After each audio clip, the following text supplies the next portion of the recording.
the podcast that talks about franchises of all shapes, sizes, backgrounds, genres, and types. My name is Tom Stadler. I am one half of the hosting team on this fine podcast, here with my wonderful co-host, as usual, Fred Dakin. Tom, it's great to be back. And I want to make a promise today. Okay. I've been listening to episodes, and I have to keep hearing about how nice your voice is and how lovely you sound. And I listen to myself, and I find myself very clawing and so from now on, this is my podcast voice. Oh, okay. And I'm going to try to keep it up for the rest of the podcast today and for the rest of time in perpetuity. Are you really Fred, or are you some kind of Cylon replacement? No, it is me.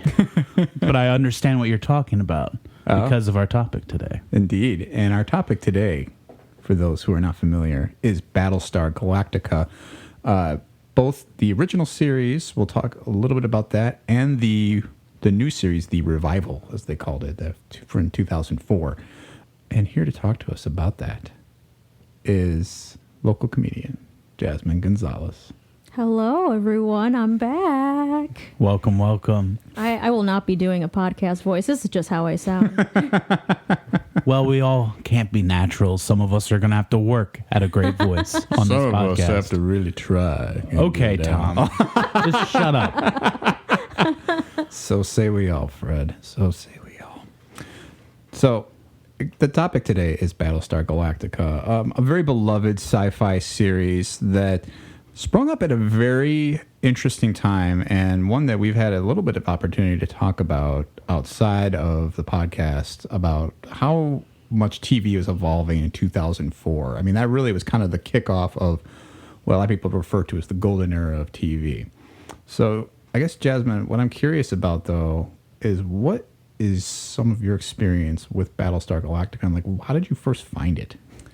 So I actually found Battlestar Galactica because I was a Doctor Who fan. Oh. Yeah, so I will give you the rundown there.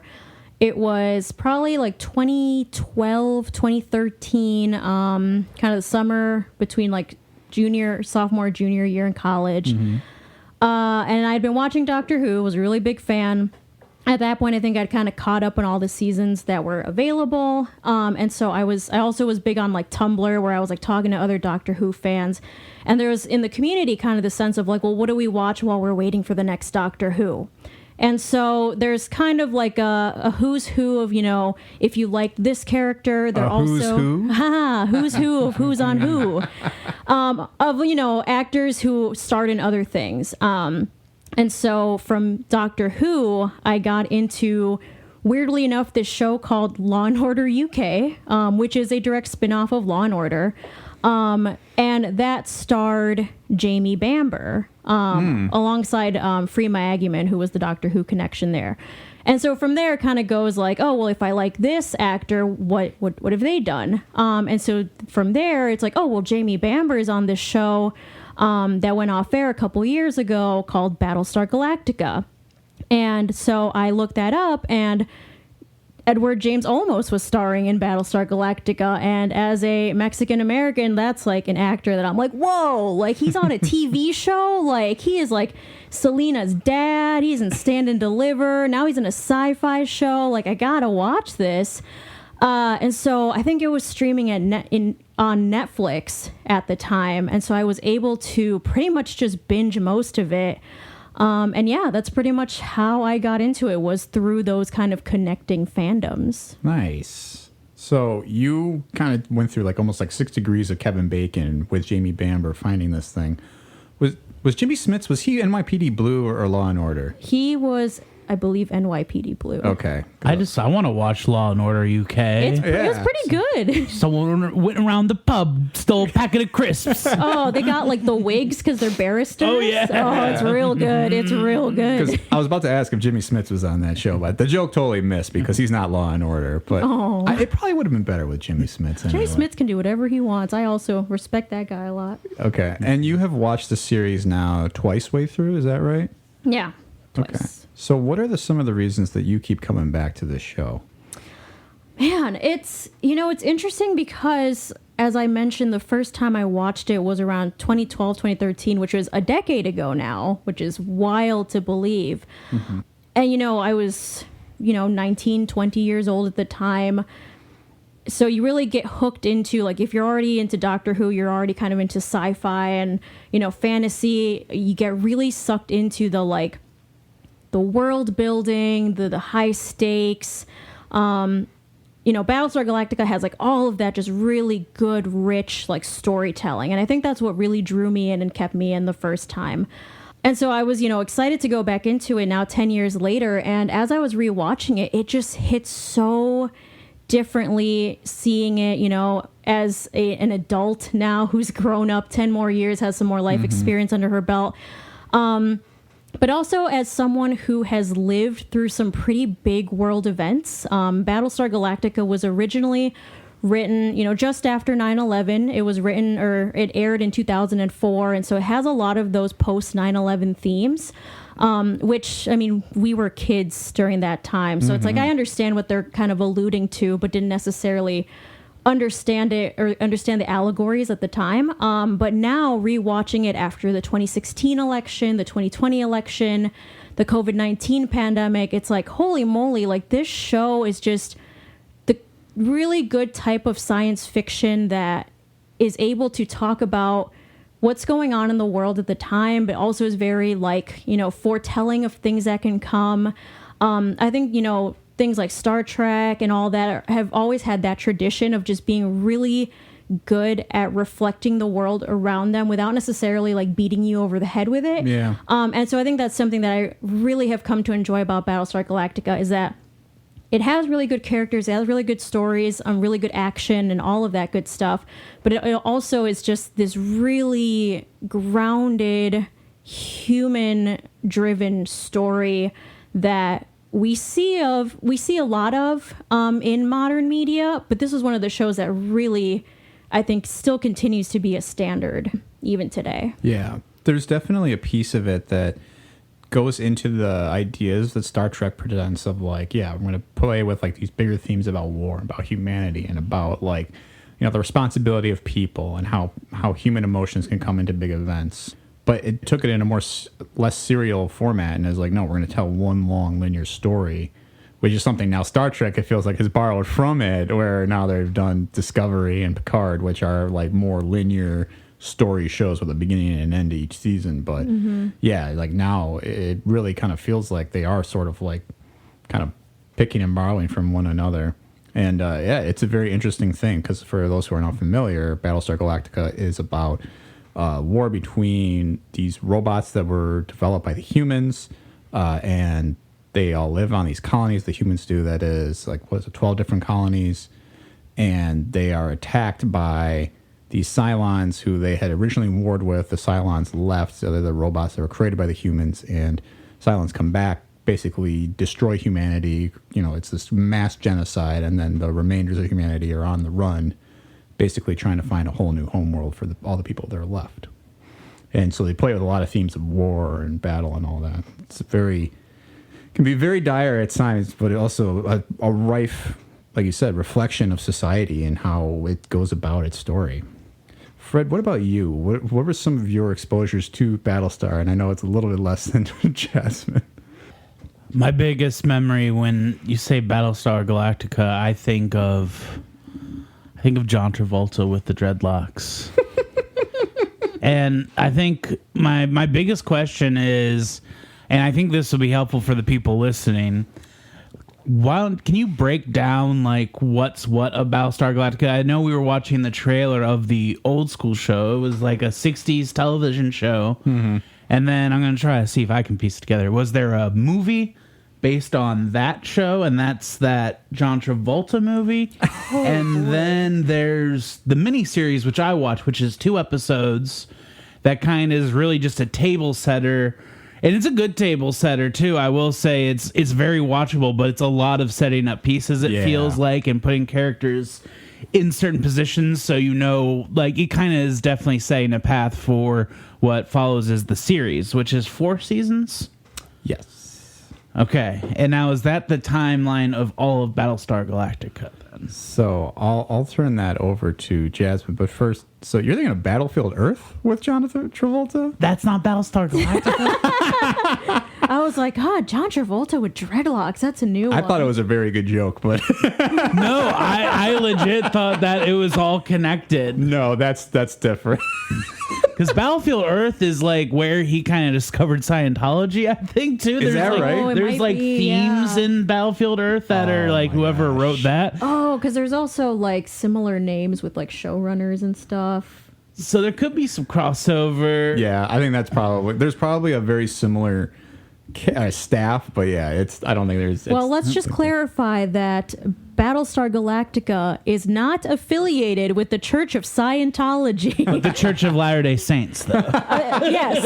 that it The is. Church of Latter-day Saints, yes. Scientology, no.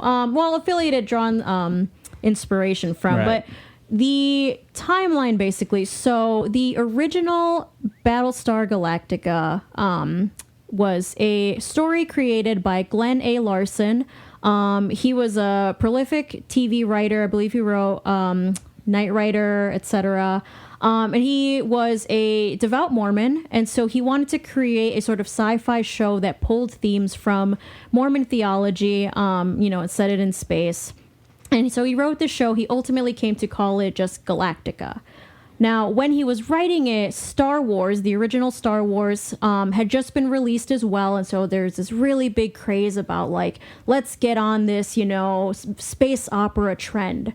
So he was convinced to then change the name from Galactica to Battlestar Galactica in order to get that star association. So he creates a show. It takes, again, themes from Mormon theology, such as, like, the 12 colonies are based on, my Mormon theology is a little shaky here, but sort of like the 12 like colonies, I think, in Mormonism. Kobol, which is kind of this lost planet, is based on Kolob, which is again from Mormon theology. And so yeah, kind of created that idea and put it in space. And so then from there, you get the original kind of setup of these robots that have been created by, the humans, kind of being bent on destroying all of mankind because they felt, oppressed, whatnot. And so that's kind of the story. The original Battlestar Galactica didn't last very long, unfortunately, because it did kind of rip off of Star Wars a bit. Not the original story itself, but kind of the way that the network was shaping it was just too close to Star Wars. It was kind of put in, not so great slots on TV. And so it just didn't quite work out. It had a cult following, but ultimately didn't last so long. There was a campaign, kind of a letter writing campaign to bring the show back. And so that's where you get Galactica 1980, which is once again a limited series that brought some of the actors back, but not all. They kind of changed, some of the storylines. They set it in a different era because they had a lower budget. I believe they set that on modern day Earth as opposed to being in space. I think you get a couple of movies. There might even be one movie that is kind of a retelling of Battlestar Galactica 1978. But ultimately, after 1980, it goes dark. It just, goes off TV. There's kind of attempts to revive it from some of the original actors. Richard Hatch, who played Captain Apollo in the original, wrote up a spec and I believe even was able to kind of air a demo of it to some fans. So there was a lot of kind of a talk about bringing it back, but it wasn't until the 2000s when Ronald D. Moore, who was a Star Trek alum, had written for The Next Generation and Deep Space Nine, writes along with David Icke. He creates this miniseries, put it out on the Sci-Fi channel, which back in the day was spelled SCIFI as opposed to SYFY, landed really well. And so they picked it up. The network picked it up and it became the 4-season show that we have today. So that's kind of the timeline of Battlestar. There's also a prequel series that came out afterwards called Caprica that only went for about a season. There's some movies that tie into the show, kind of some other media and all that, but really after the mid-2000s is kind of the last we hear of Battlestar Galactica. There's been rumblings of maybe bringing it back, of doing like another movie or another reboot, but as of now, Battlestar Galactica 2004 is really the main show that we have. Jasmine's looking at you, Peacock. Yeah, bring it back. A Peacock original. You covered it pretty well. I was going to say that's a pretty good way to summarize the history. I mean, there's obviously a lot that we can dive into deeper, but and I looked it up. Fred John Travolta was not in the 1980 version. I thought maybe you get one. Dick Van Dyke's son was in it though. Oh, yeah. Barry Van Dyke. Barry Van Dyke. It sounds just like a villain name, Barry Van Dyke. But so does Gaius Baltar. Well, who might not be as much of a villain in the new one. In the original he is for sure, but I don't know. I mean, we'll get into that a little bit.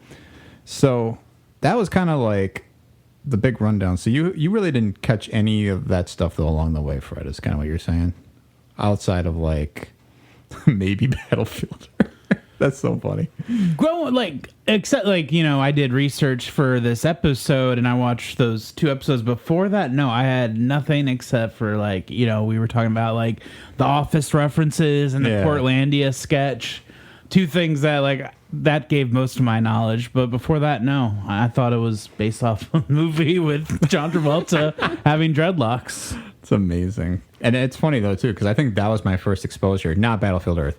I feel like now should we do an episode on Battlefield Earth? Is it a franchise? Can we justify it? I don't think it's good. Who else is in it? I don't know. I have no idea who's in that movie. I only know John Travolta because that was just like such a weird time for him, too. It's fresh off Tarantino. But I had watched the Portlandia sketch. I'd watched a lot of Portlandia and still don't know why I did. But I remember that sketch specifically hitting me for some reason because they spent so much time during that episode specifically of just continuing to revisit the storyline of they want another episode of Battlestar Galactica. And I had no idea who Jamie Bamber was at the time. And I didn't recognize Ronald D. Moore in the sketch. But I knew who Edward James Olmos was because who doesn't know who Edward James Olmos is? It's James Callis that's in the Portlandia sketch. Jamie Bamber is Lee. Oh, I'm sorry, James Callis. You're right. Yes. I feel like it's because his character name is Gaius Baltar that I'm like, it has to be a B last name. So that I had, and then, The Office. There's also an episode of The Simpsons, which is funny considering how Battlestar Galactica, the new series, went. But basically there's this whole Treehouse of Horror episode where comic book guy kidnaps a bunch of female heroes from comic conventions and stuff and is holding them, and Bart and Lisa are superheroes, and they foil comic book guy by throwing lucite on him, whatever that is, and it freezes him in place, and he's like, I must get in a death pose of Adama from Battlestar Galactica. And it was a reference to the original series, and that was all I had ever known about that. But what's funny is the one character that he kidnaps is Xena Warrior Princess. Oh, it's amazing. Which is years before Lucy Lawless ended up on Battlestar Galactica. So, That's and right. she actually voiced her character in that Simpsons sketch. So it was pretty good to kind of see everything come full circle like that. Yeah, Battlestar Galactica is interesting because I never feel like I run into anyone else who's watched the show. I always say get this weird feeling that I'm the only person who's ever watched this. I think other things that I like that I bring up, Game of Thrones or Star Wars or anything else, I always will find kind of someone in the room who's oh yeah, I like that. Battlestar Galactica, it feels weirdly niche, it's this weird cult classic, but it's not, because Edward James Olmos was in town a couple weeks ago, and of course there were sightings of him, and they were posted on Facebook, and almost everyone was referring to him as Admiral Adama. So I was so that is the role people know him for. Where are all you people when I'm trying to find other Battlestar fans? It's funny, yeah, because I mean, for me, Edward James Olmos was always Stand and Deliver, even though I hadn't seen that movie until just a few years ago. But yeah, I think the people who do know him are always Battlestar. But it is a weirdly niche series. I don't think I knew anybody besides you who had watched it. Did you, Fred? And it was highly rated. The cast did a United Nations panel after the show because it was so highly well received. But yeah, I'm always like, am I the only person who ever watched this show? I could tell you that Edward James Olmos was on a sci-fi show, and I could tell you that he looks like he's got the nice outfit, but I wouldn't be able to tell you it's Battlestar Galactica. Like, I feel like he's pretty synonymous with that role, even if you don't know the show. I picture him in space in his outfit looking stern. I feel, though, for me, he's always the scary guy from Blade Runner with the contacts, and he's making the origami. Yeah. I did a little deep dive on him because I just think he's a pretty interesting guy. And apparently, even back then, he was very much like calling the shots about his role and his character. Like, oh, wow. I watched two things. One was him talking about working on Blade Runner and that he made up his own language that he speaks in the movie. It was his idea to have the contacts, and like that kind of becomes part of the movie. This, like, I think it's called like City Speak or something like that. Yeah. And then the other story I heard was he kept getting offered this role on Miami Vice by Michael Mann. And he kept turning it down because he wanted creative control and he wanted to be able to do other projects. Because he's like, Michael Mann, what are you going to do when you leave this shoot? He's like, I'm going to go make Manhunter or whatever. He's like, I want to go make a movie. I don't want to be stuck here on TV. They went back and forth, just raise the money until they said, all right, you have creative control of the character and you can make movies when you want with notice. And it's just like, wow, dude's been a boss about his career since like the 70s, 80s. It's That's kind wonderful. of crazy. Good for him. He's got the skill. I mean, and so I think a lot of people, if they were first finding this series, will probably recognize him right away, and he's kind of a gateway in. But yeah, for the people that are niche fans of this, Jasmine, what do you feel like is one of the things that makes everybody so passionate about this one especially? Speaking just for myself, at least, I think what I love about the show and what I think could really, pull in anyone who, like, even if you're not so into like sci-fi as a whole, or even if you're just kind of like, oh, I'm going into this because I recognize like Edward James Olmos or this actor or that actor. Mm-hmm. It's such a well acted show. The characters are written really well. The stories they're given, have some ups and downs. You might wonder like, oh, is that the way that this episode should have gone? But the characters are always really true to themselves. I think they're just, the writers really had a full understanding of who the characters were, how they would react in a situation. And the actors then kind of meet the writers where they're at, and they never phone in a performance. They're always just in it from the get-go. And I think that's something that is really hard to capture in a lot of shows. Like, sometimes you just like, there might just be something that's just a little bit off. And I feel like Battlestar really just kind of like gets that character drivenness like right from the get-go. Mm-hmm. I think that's exactly why a lot of people come into sci-fi in general, is they want to spend time with these characters. Like when we talked about The Next Generation, that was something that I think we kept citing over and over again, is the characters are incredibly likable. They're very deep. And I think that's something you do get on this show. And the story, I think, is an interesting story that you really need to be able to watch the show and watch it kind of not intently, but you have to be able to know what's going on in order to really follow the breadcrumbs. What I like to think about this show is it is very much kind of like Lost in space. Lost in Space? Lost in Space. The old Lost in Space or the Gary Oldman movie Lost in Space? Or, no, wait, that's The Big Hurt. That's Big Hurt and Gary Oldman. Oh. Yes. But no, what I'm saying is Lost... ... in space. Oh, J.J. Abrams lost. J.J. Abrams is lost in space. You see, this is my thing that I wanted to, because I was like, this is perfect. Because I think this show, especially because it was developed at a very, almost like alongside Lost, right? But I think it was playing with storytelling the same way that Lost was, and that and I think that's a good possible mirror image for this show for other people who have not watched it. It's kind of understanding it's a very character driven show where you're trying to unravel like a mystery, even though they don't throw enough all the mysteries that Lost does. Lost kind of even forgot about half the things they were trying to solve along the way, whereas I think Battlestar has a little more focus on, like, we're going to just chase these 4 mystery boxes instead of these 20. You know? Well, even, like, I would say that certainly at season kind of 1, what really is driving the story of Battlestar Galactica is just pure survival. You know, so there's the mini series, which kicks everything off. And that sets up the story where, you know, you have these human beings, they live on these 12 colonies in this, you know, star system. Everything is hunky-dory, great, you know, why would we suspect anything?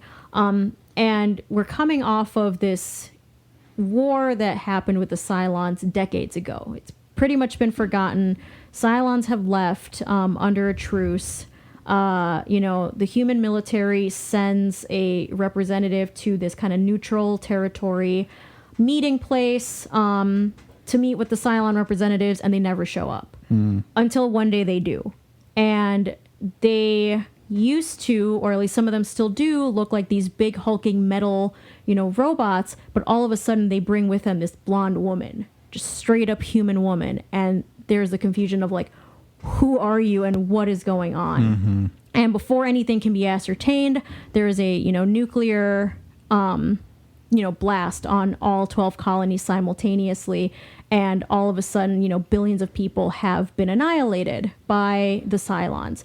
And so that's what sets everything up. And so that first season really just is like, we don't have time to get answers. We don't care why this is happening. We just got to go. And the very first episode of the series proper, which is titled 33, is some of the best writing I have ever seen, because it just captures that sheer like animal need to survive so well. So the premise of 33 is that you know, so you have these survivors who were on these ships out in space, and that's why they were able to survive the blast, including the crew of the Galactica, which is this older Battlestar. And so these ships, they decide to, rather than stay and fight, they decide to run. They're going to run through space. They're going to try to outrun the Cylons. And so they're doing this. They're jumping through, you know, faster than light travel. And they realize that every 33 minutes, the Cylons find them. And so they have these clocks set, and they can't go to sleep because somebody needs to be manning the ships. You know, it's like literally every 33 minutes, like they have to keep jumping. And it is just the most sort of tense, like, writing, because like you realize like there's no time for higher thought. There's no time for asking why or philosophizing or anything. It's just, we just got to run. We just got to make it. And like, that is just like, just so like cool to me that they set that up. Eventually they're able to break that 33-minute cycle. And then, you know, from there, you're still on the, well, how do we survive in space when we used to live on these planets? How do we have enough food? All these really kind of basic, like, political questions. And it's from there that you then move into kind of like the big questions. And so what I like about that, all this to say, is I like how it really, like, understands, like, what humans would actually do. Like if there were, and again, this is coming off 9/11 where we actually saw this happen. Like, we're not going to stop and wonder like, well, why is this happening? What are the mysteries? Let's think about the enemy and how they're thinking. It's like, no, I got to go. I need food. I need sleep. I need to make sure I don't die. And I thought that was just like incredible that like we really set that up. And it's only much later that it's like, okay, now let's unravel the mysteries. Now let's make this a show about like the big like unknowables, because we've already established that like our human needs have been met to the extent that they can be. Yeah. And I think that's a good way to put it too, because the show definitely is not afraid to borrow from a lot of different ideas, and there's a lot of different things that people will recognize in it too. It's like, you know, there's a little bit of Terminator. You have humans versus robots, right? You have this idea of they're being chased through space. It's like Mad Max Fury Road. You also have like identity crisis. It's almost like The Thing, where you're like trying to figure it out. So if anything, yeah, the show is not afraid to put a lot of different genres together and kind of blend into one thing, but yet still have episodes that are so focused like that draw you in and begin to make you care about these characters and are like, okay, this is how this person reacts, that person. And yeah, having gone through an event like 9/11, when it's like kind of hits you deep you know, and when you remember that type of thing and that fear you felt, it's like, oh, wow, yeah, you would be kind of fight or flight at this point, right? It's definitely something that I think is a good draw for people. I would totally agree. But I think you can't look at the show without looking at some of these performances. And we already talked a little bit about Edward James Olmos, but, you know, some of the other people we mentioned was Jamie Bamber. We have James Callis. We have... Katie Sackhoff. Yeah. She's like the Mount Rushmore of sci-fi TV, I feel, right? Yeah. It's just her face 4 times. It should be at this point. Right? I mean, you look at a lot of the people, and like some of the cameos are even great too. You had Dean Stockwell, I'm sorry. Dean Stockwell from Quantum Leap. You have Lucy Lawless from Xena Warrior Princess. You have Katie Sackhoff, who now we all know through the Halloween Resurrection. She wasn't in that, was it? That was her first movie. Nuh-uh. And a very, like, not Katie Sackhoff role, too. Because very much like drunk girl who gets killed, I'm pretty sure. Oh, man. Like drunk party girl, which is kind of funny. Yeah. Because I feel any other Katie Sackhoff role might kill Michael Myers. like Bo-Katan could probably take Michael Myers. Right. I mean, yeah, I was going to say, The Mandalorian now, where we are about to get, I mean, at the time of this recording, a very, like, pretty Katie Sackhoff heavy entry coming up here this next season alongside Pedro Pascal, who's now become a sci-fi king because he's also going to have The Last of Us. But she's also in, like, Firefly or something. She's in another big show like this, though, isn't she, Katie Sackhoff? Might not necessarily be sci-fi, but like kind of this time in genre style, I feel. Yeah, I will have to check that on that. I mean, While you're looking that up, I do want to mention, because we're talking about, you know, Katie Sackhoff could like take anyone in a fight at this point. When she auditioned for Battlestar Galactica, they actually did not like her for the role because she was too girly. She was very like classic Hollywood feminine. Like I think she had her hair like dyed pink for like a previous role, and she shows up, you know, in auditions, and they're like, well, we really want like a more rugged, like, yeah, like a Xena Warrior Princess type, like a Lucy Lawless type, and she really had to fight for that role to be like, no, I can do it. Like I can act. I'll get, you know, ripped. Like I can make that happen. And like now, like, that's how we know her. We're like, oh man, Katie Sackhoff is such a badass. But like back then it was like she was just like girly girl who's like, hey, like I'm here to audition to take this role that actually in the original Battlestar Galactica was played by a man. A lot of these roles were male roles, and so for the revival they decided to turn Starbuck as well as Boomer into female roles. And so there was already a lot of fan backlash about like, well, Starbuck is like this cigar smoking, like womanizing man, rough and tumble, Apollo's best friend, like no way a girl could play that. And then we get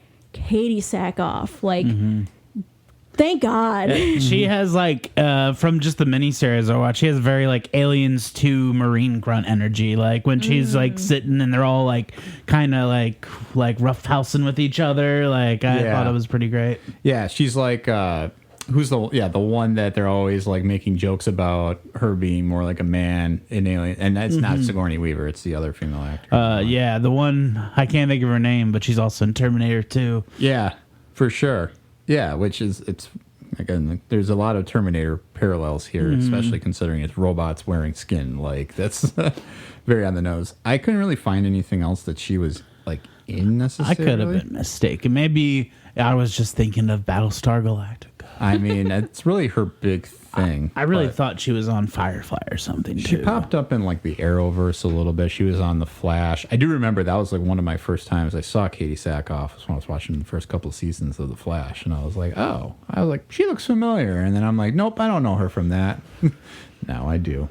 It was probably Alien. I was going to make a Halloween Resurrection joke, but I, like, combined them. Halloween.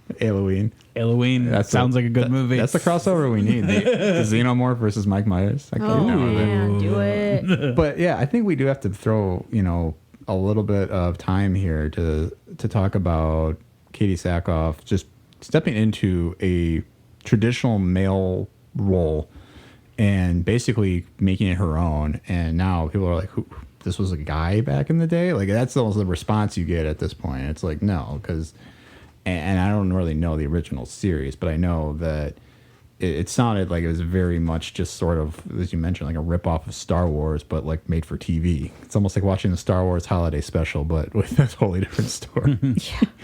So. And no music. Yeah. And no Earth, what is it, Life Day? Life Day, the Wookiees.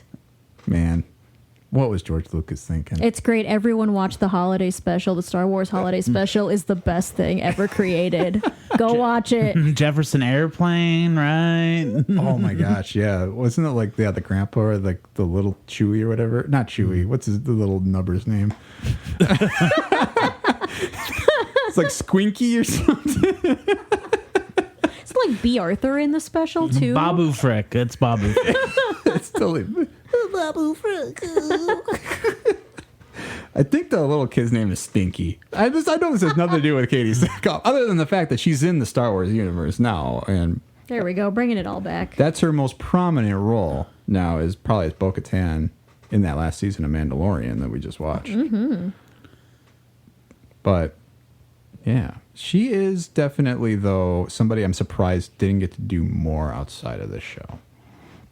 And maybe that's something we'll have to talk about in coulda, woulda, shoulda, because certainly Edward James Olmos, having the presence that he has, was able to go and do whatever the hell before and after. Edward James almost did not need Battlestar Galactica. Like, he was just fine without it. The fact that, like, I mean, because nowadays, it's something we have to think about is, like, nowadays, we are so used to seeing actors just do whatever they want. Like, they can do film or they do TV. Like, those lines have become so fluid. Whereas, like, back in the day, like, there was such a big distinction between film and television. You were, like, either a film actor or you were a television actor, and you would jump from TV to film, but hardly ever the other way around. And this is one of the first times that you see an actor of such caliber decide to commit to a multi-season cable television show, which, like, is so, like, why would you do that? And, like, now we're used to it. Like, now, you know, all of these TV shows, from streaming to television, like, film actors decide, hey, it's just as prestigious, you know, even better than film a lot of times, I'm gonna go do that. But, like, that was huge for him and for Mary McDonnell to take on those roles that, you know, might have been considered beneath them.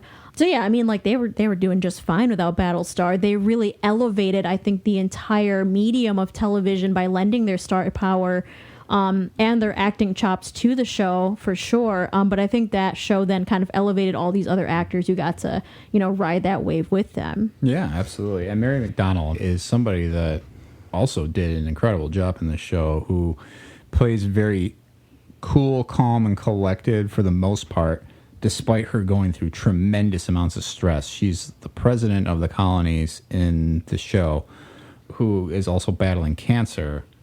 And you just see that it's just somebody who has, like, the kind of just like stamina to take everything that comes her way. And there's only really, like, one moment where I feel like she really lets her emotions, like, lose or get the best of her. And it's maybe her worst acting in the series, to be honest, during that moment. But it's an incredible powerhouse performance for her, for somebody who I think I only knew as, like, the president's wife from Independence Day prior to this. Yeah, I mean, something interesting about the characters in the show, too, is, you know, I think kind of going back to Star Wars, which I love. I'm a huge Star Wars fan. Like, I will forever love, you know, the original trilogy and a lot of the television shows and all that. Babu Frick. Babu Frick is great. Give me all the Babu Frick. The only good thing to come out of the newest trilogy, honestly. But, you know, the problem with, you know, things like Star Wars, I think that we kind of saw in the latest trilogy, is the idea that, like, everyone is someone. Like, of course, everyone has to be, you know, a Skywalker or a Palpatine or a this or that, or everyone's a Jedi. And, you know, like, it's like everyone is the chosen one, so then no one is the chosen one.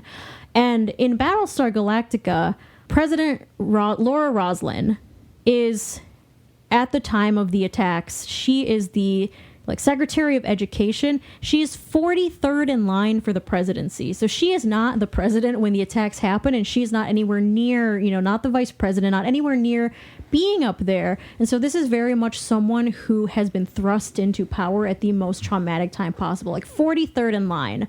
That's something that we see in the miniseries is, she kind of like types in her like emergency codes to see like, well, who else is out there? Like, I don't have to lead this, right? And it's like, nah, it's you. Like, there's no one left. It's you, like, Madam Secretary. She's the Jon Snow. I don't want it. But like, it really is like this person who's like kind of thrust into it. King Ralph. King Ralph. Is that his arc in that movie I don't remember. I just thought someone who wasn't expecting to be president. I'm gonna see John Good. I don't think I'm suited for this.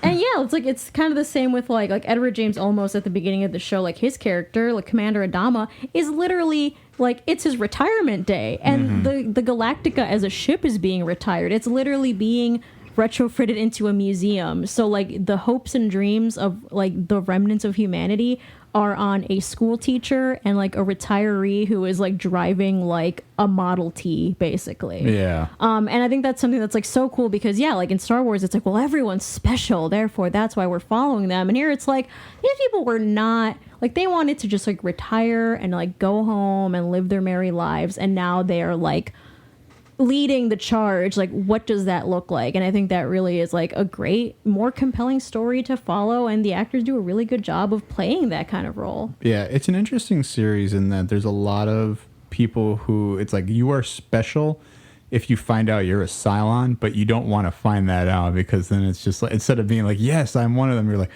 fuck. Oh no, I don't want to be special. Yeah, it's like, no, can I not? It's just this. It's like getting a death sentence, finding out you're a Cylon. And there's so many reveals throughout the series and all the twists and turns. And it's just very much, without getting too much into it, we'll give some spoiler warnings when we get into that. But there's a lot of revelations about who could be wearing somebody's skin and who's not.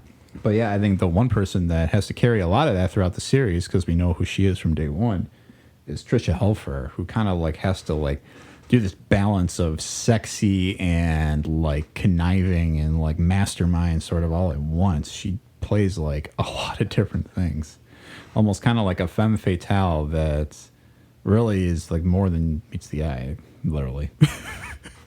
Yeah, she's an interesting character. Trisha Helfer also is in Mass Effect 3 as a voice character, which is great. But yeah, she does, come off with this like femme fatale. They have her in this like very kind of like stereotypical like low cut revealing red dress and like the platinum blonde hair, and like she's just like very sexy woman, right? And so it's like, of course she like seduces the main, guy Baltar to start the attack on the colonies, so it's very like, okay, femme fatale, got it. But she does bring this like very sort of interesting like gravitas to the role, because she's not just a pretty face and a pretty body. It's like she is, manipulating these like huge events, but she's also doing it out of this sense of like love and feeling that she's being like divinely guided to do this. And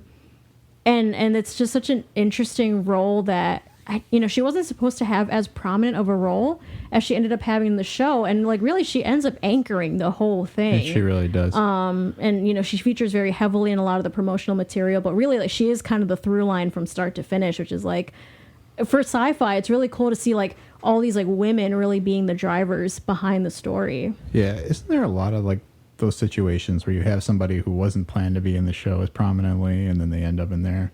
Oh, yeah. The character of Hilo, Carl Agathon, was supposed to be a one-off. So in the miniseries... In the show itself. Yeah, in the miniseries, he is, one of the soldiers when they're on Caprica, they're evacuating. He spots Gaius Baltar and says, hey, this is like one of the most celebrated scientists of our time. We need to get him out of here because we're going to need him in the time to come.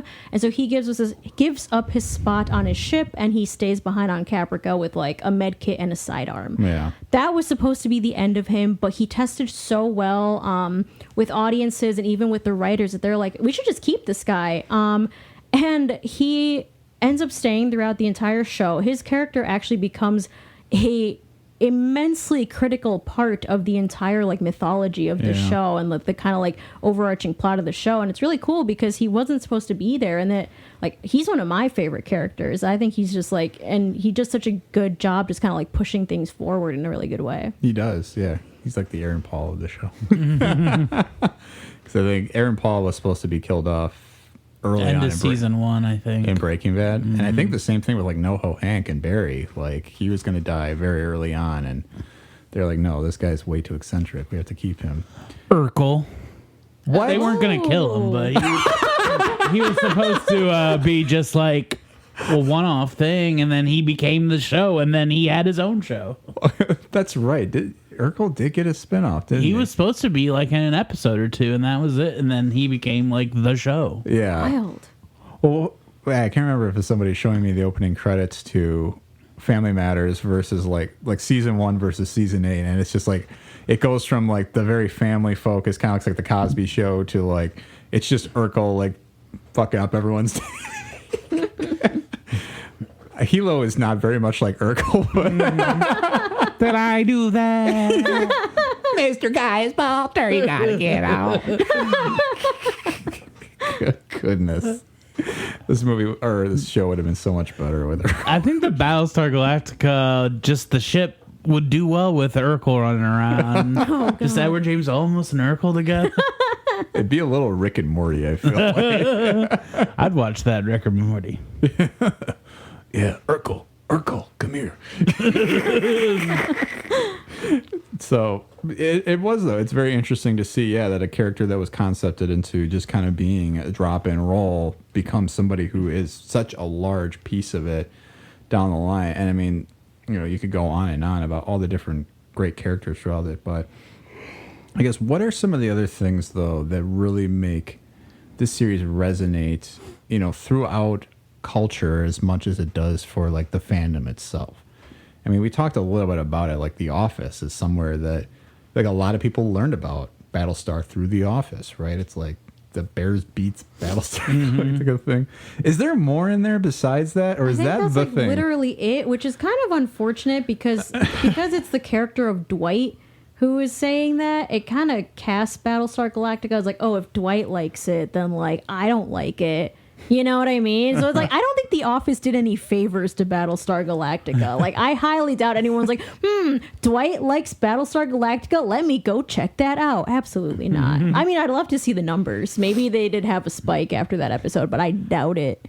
I mean, I was probably curious at the very least whenever I watched The Office for that, but It's like the Weird Al thing. Anytime he covers a song, the sales go up. yeah. I mean, I'd love it if there was like a Dwight bump. The Dwight Bump. It'd be great. It comes up more than just then, but that's the thing that, like, I've seen shirts that say that. Yeah. Does Dwight say "So say we all"? I don't know that he did. I don't know. I think he dress as something from Battlestar Galactica at one point. I think he does dress as a Cylon. Cylon, yeah. Like he's like in the Centurion outfit. I'll have to look that up. Maybe we'll put that in the promotional materials. But but it is a fascinating show because it does have so much. I mean, I guess now names that people recognize, right? Like, and besides some of the cameos too, because Dean Stockwell is not in the beginning of this show at all. Neither is Lucy Lawless, and they become very much like characters that get latched onto, and they're like, we are going to thrust you into the spotlight at the end of this series. I just like realized, wait, didn't Lucy Lawless just kind of like disappear at the end? She made an exit. In the episode Sometimes a Great Notion, so episode 11 of season 4, they are on the nuclear wasteland that they have found, and she says, I'm going to get off this merry-go-round and like be with the bones of my ancestors. She says that to Colonel Ty. So wow, she does make an exit because she just kind of realizes like it's either I get chased down by Dean Stockwell's character or I just die here. Yeah. So yeah, But- she goes. Dean Stockwell, yeah, he puts in a great performance. It's something that's worth looking up for him outside of Quantum Leap, which he's also amazing in that. And oh my God, what's his name? Who plays the the doctor in that one. Scott Bakula. Thank you. That's it. Scott. Is he a doctor? Scott Bakula? Yeah. Dr. Acula? Bakula? I just did an office look to camera. Hang on. I'm just trying to... He's a doctor in that, I think. Yeah, his character is named Dr. Samuel Beckett. What? Samuel Beckett, isn't that like our author? Yeah, isn't that like Waiting for Godot? Oh, I thought it was... Playwright? Yeah. Maybe. What's Mark Twain's real name? Like Sam something. Isn't I it think. funny? He's got a funny name. I think it's... Yeah. Sam Whiskerhammer or something weird like that. It's nothing like that. But I think it is Sam... It's Samuel Clemens. That's it. Oh, not that funny. Yeah. Her normal name. It's decent. I mean, it's just it's a name. Right? When are we gonna do our names episode? The franchise of the week is people named Sam. Any Sam you want, throw them out there. That will be like episode 4,500. Fred, we've gone through everything. What do we do now? The Names. We start going one name at a time. Just the alphabet. I wouldn't want to share it with anybody else. So there's one actor, though, at least I want to bring up before we even move on. His name is Michael Hogan, who plays Colonel Ty in this. And I have to bring it up because this guy is very Canadian. And so he's already got a bit of an accent. You know, he's kind of an old, like, you know, soldier. He's sort of like set in his ways, you know. But then there's a point in the series where he gets his eye. He loses his eye. So he gets an eye patch. And he just goes full on crusty sailor. Poop deck pappy. It leans into it so hard where it goes from just sort of like, I don't know about this one, Bill. Looks like we're not going to make it this time, to like, all right, did see the heart of the sea that day. And I'll tell you, I'll take down every Cylon with my boat and my harpoon. I feel like that's what you do when you get an eye patch. You just lean into it. He's such a wonderful actor too, and I love his character. But definitely once the eye patch comes in, like he really just gets that like yar matey He accent. leans in like way hard. You don't like my lobster. What's wrong? You want more cheddar biscuits? He is also in Mass Effect. Oh. That's right, he is. There are several like Battlestar folks that did voice acting for Mass Effect. So- Mass Effect is also a who's who of sci-fi folk, but that's a franchise for a different day. Does Mass Effect, and you guys both played it, right? No. Oh, you've not played it? Never played it. I'm a big Mass Effect fan. Does it share any thread lines with Battlestar at all? So, that's interesting. I don't know if it's supposed to be intentional because I'm shaky on my timeline of when Mass Effect came out, but they were pretty close together. There are some pretty common threads. I don't think it's necessarily supposed to mirror each other directly so much as like they're just kind of sci-fi tropes. But there is very much the idea of, in both franchises, sort of the idea of, does humanity or does civilization ever get to a point where it doesn't deserve to survive?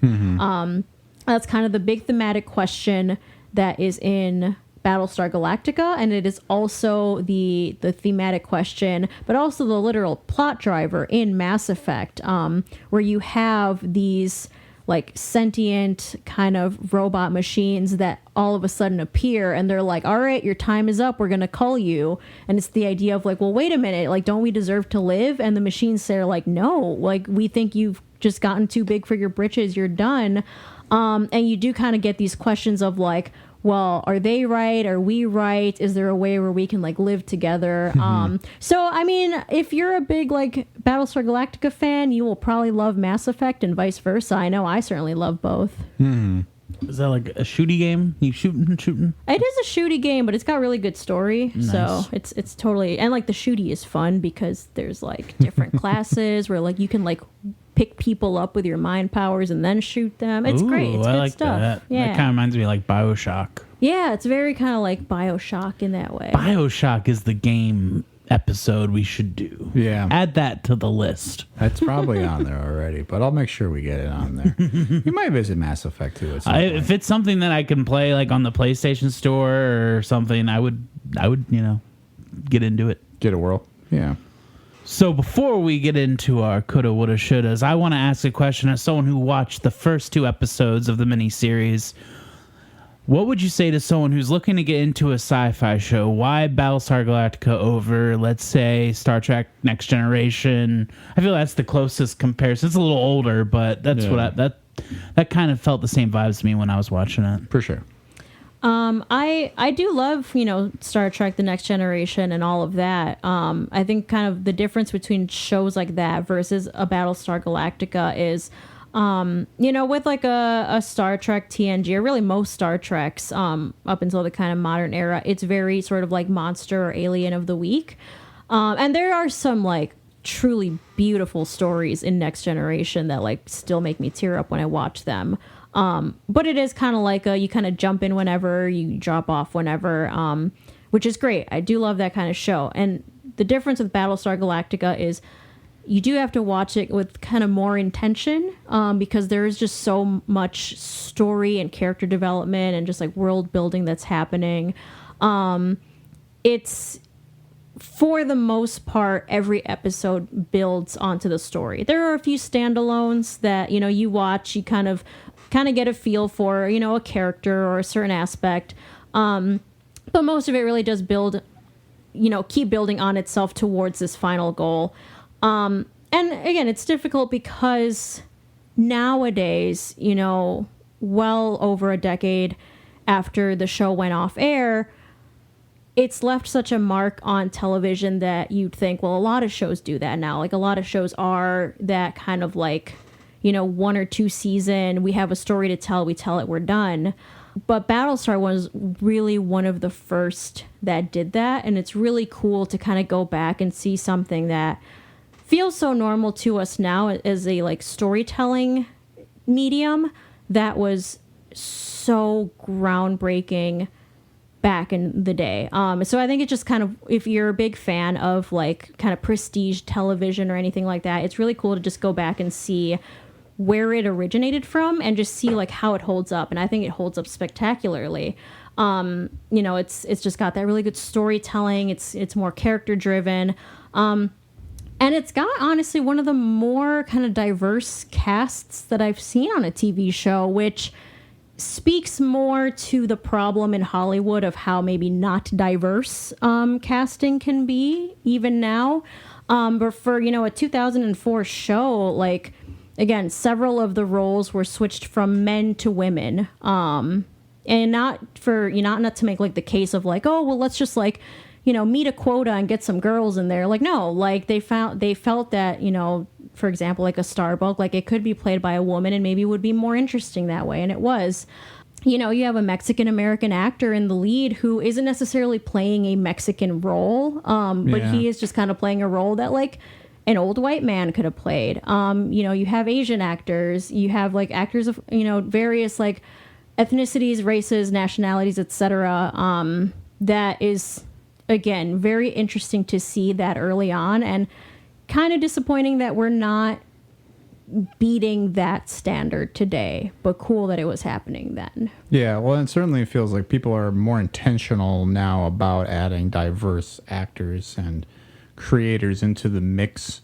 whereas it sort of felt like Battlestar at a time when nobody was really conscientious about that. It was just sort of like, we're just going to cast the best people for the role, almost kind of like colorblind, gender blind casting to make the story work outside of maybe like 1 or 2 particular roles based on the story that they had started to develop.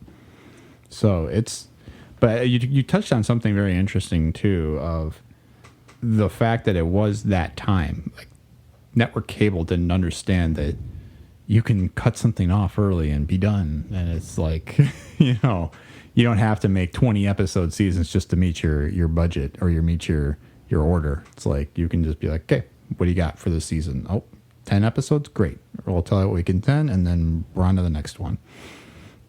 So, yeah, I think that's a good case for it, especially as somebody who does like both of the shows you just tried to compare.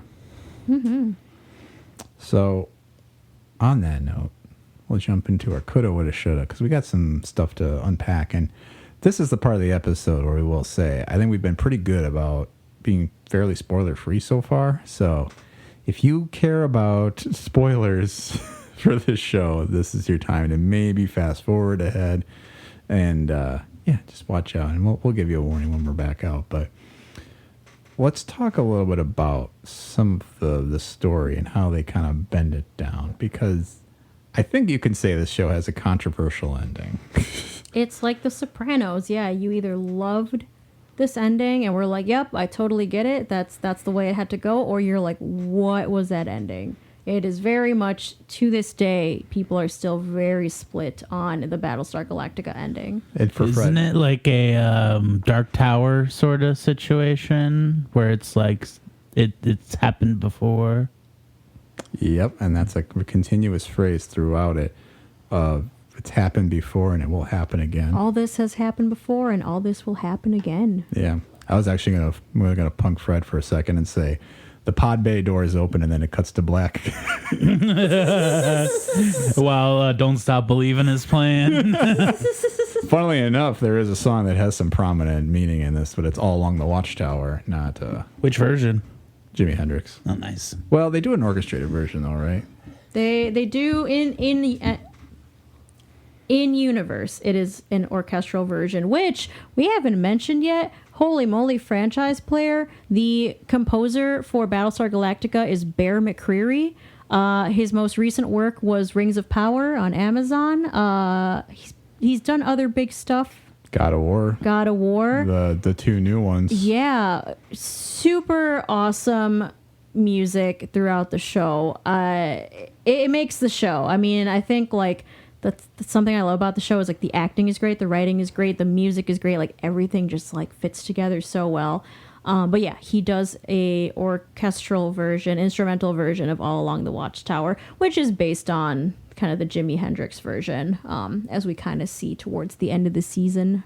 Yeah, and it's definitely, and it actually has meaning to the plot. The song is, which is still confusing to me as to how the song existed before the potential Earth that had that song on it. But the song is coordinates for Earth, because they're looking for Earth throughout the whole show, and that's how they find their way to a Earth-like planet.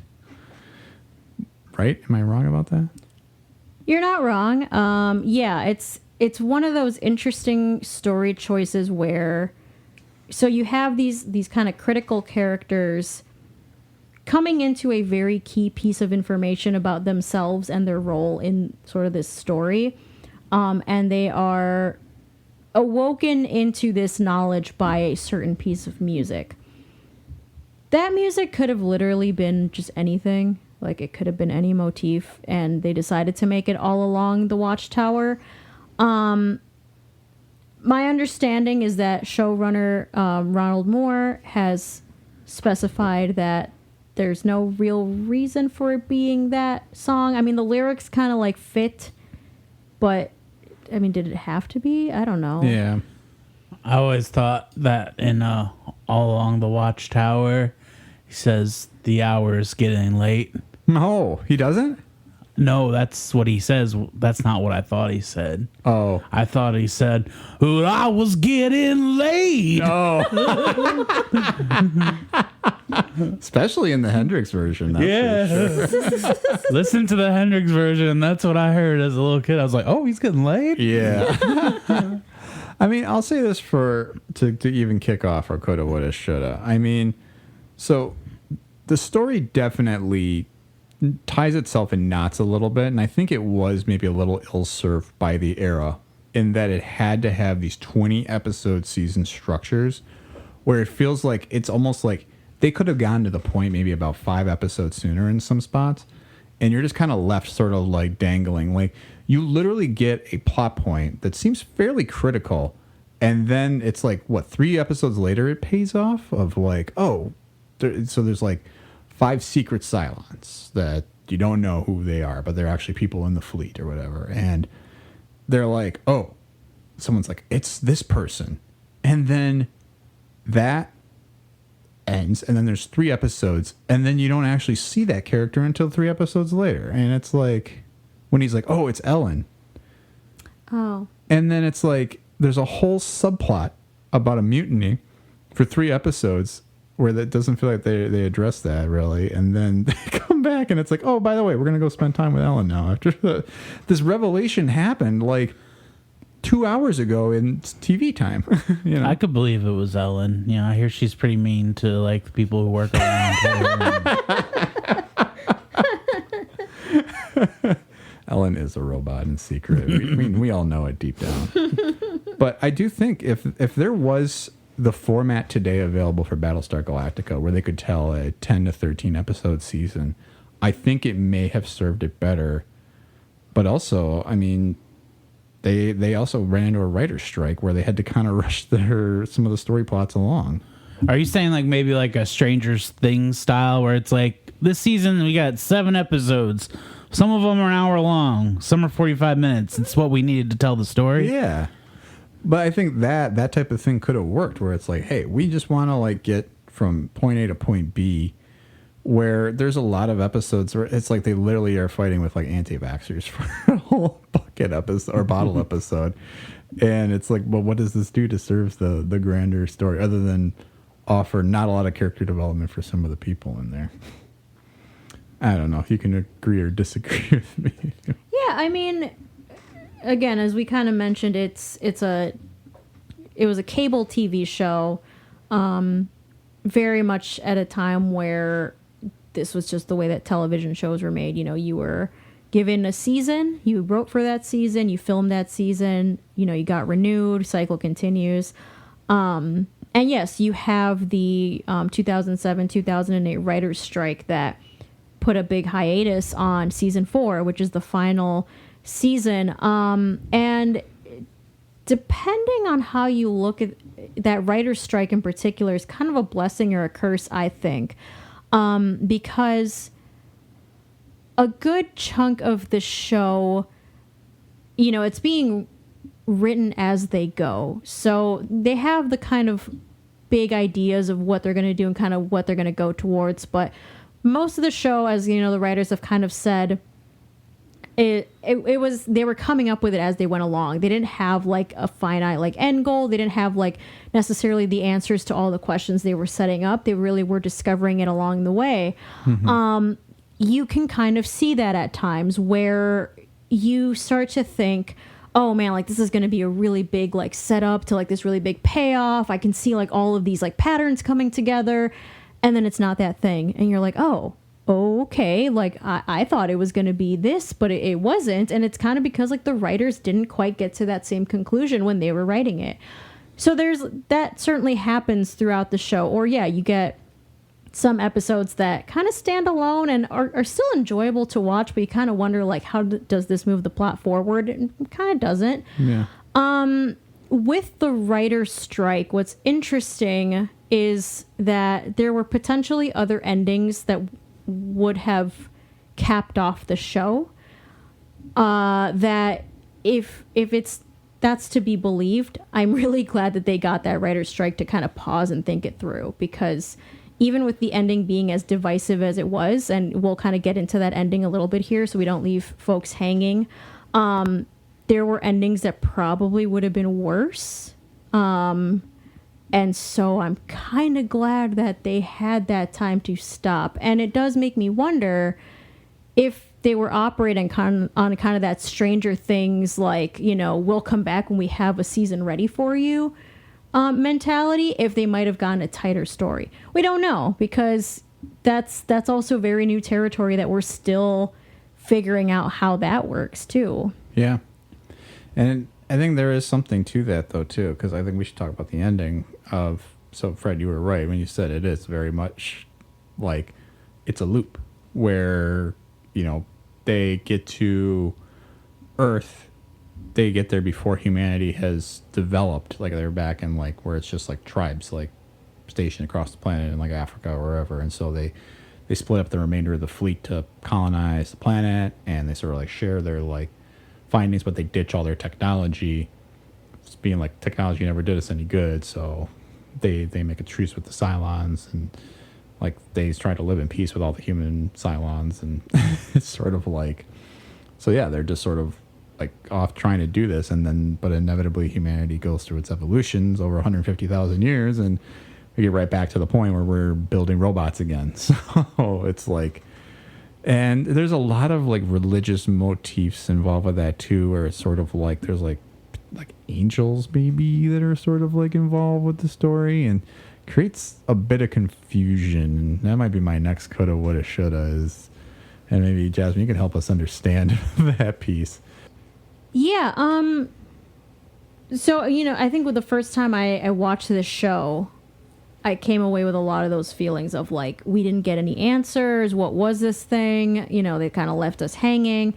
Rewatching it a second time, you got to remember that this show was based on Mormon theology. Mm-hmm. Which I think folks kind of forget, or like I didn't even realize that until I did the second rewatch and was kind of studying up more on it, that it's based on Mormon theology. Even inside the show, religion plays a very big part. The colonials follow a kind of monotheistic culture, kind of similar to like the ancient Greeks or Romans in our world. And so like religion is a very big part of that. They're following kind of religious prophecies, etc. And when the version of 6, which is the Cylon played by Trisha Helfer, appears to Gaius Baltar, he asks her multiple times, point blank, what are you? And she sometimes messes with him and kind of says like, oh, I'm a chip in your head, I'm a hallucination. But more often than not, she does say, I'm an angel sent by God. Over and over and over. And when we get to the end of the show, like they do establish like that they identify themselves as angels. Mm-hmm. And kind of going through, because like I kind of went through like on Reddit and other kind of like articles from kind of back then and now talking about the ending, people are kind of recognizing that it's not that the show was necessarily unclear, it's that it maybe wasn't the answer people wanted, because it does kind of, I think folks go into science fiction and they want it to be a more kind of agnostic experience, or they want the answer to be something like new to the lore, like, oh, it's this XYZ. And so when we're using terminology that also has analogs in the real world, like angels sent by God, it gives some people kind of the willies, because it's like, oh, is this like a religious thing now? But in many ways it is like, and the show is very open about like, yes, like religion exists, higher powers exist, like we've been trying to tell you that. And so whether that's a satisfying answer or not is still, I think, up in the air. But on the second rewatch, I was like, yeah, they've been saying it the whole time, and at the end, they don't stray away from it. That's what they were. It's very interesting, and this is why I call it Lost ... in space, because it very much plays with that balance between man of faith, man of science, where it's like, well, what is the answer? Is it all science, or is it all faith, spiritualism, magic, if you will? I don't know. You can call it faith. You can call it angels. You can call it whatever you like. It's Danny Glover, Angels in the Outfield. It's a great poll. I mean, how do you guys feel about that in general, especially with a show that is, I think, from the outside view, so sci-fi heavy? Is that something that you like seeing in sci-fi, or is that something that you're like, no, keep that away from the stuff I like?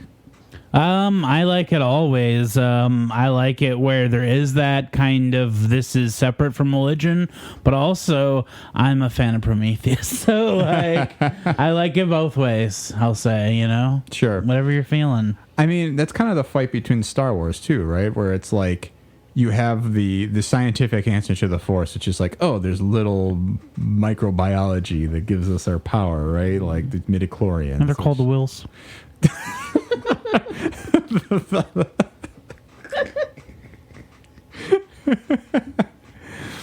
It's in your blood. It's in your blood. That's so funny. But then you also have the people who are like, no, I like the Force as being something that's more mystical.